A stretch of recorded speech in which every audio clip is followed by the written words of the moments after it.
Correction du DS1 AutoCAD. Donc, deuxième étape de la question 1, il s'agit de mettre en place les cotations sur les entités que nous venons de dessiner. Alors, tout d'abord, je vérifie les calques existants. Je vois que je n'ai pas de calque de cotation, donc on va le créer tout de suite. Donc, nouveau calque. Cote. Je choisis une couleur de façon à vérifier sur quoi je place mes objets. Et je rends le calque courant. Ensuite, je vais tracer une première cote pour apprécier.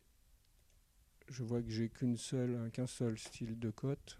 Donc je vais tracer une cote pour voir un petit peu l'échelle par rapport à mon projet. Une cotation alignée, donc entre ces deux points. Je positionne la cote et je vois ce que ça donne au niveau de la taille. Cotation, style de cote,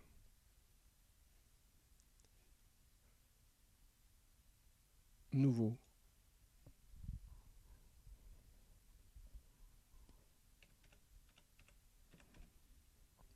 Je définis un nom à mon style de cote.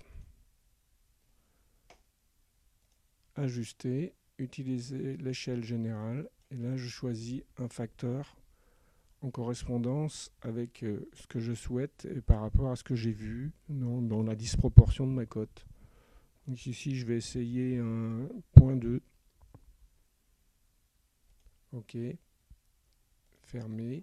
Alors la cote n'a pas changé puisqu'elle utilise toujours le style précédent.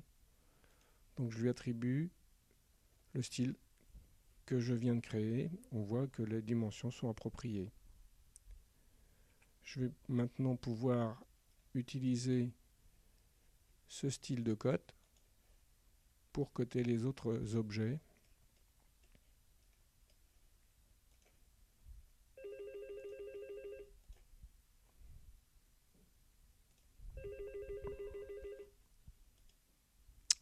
On va ensuite coter les rayons des raccords.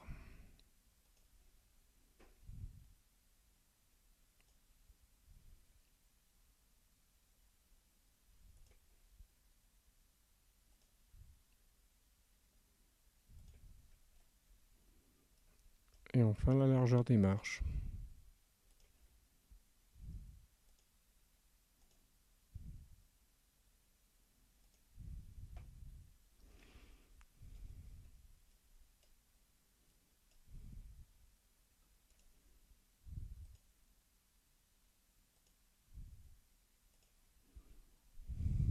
Et voilà.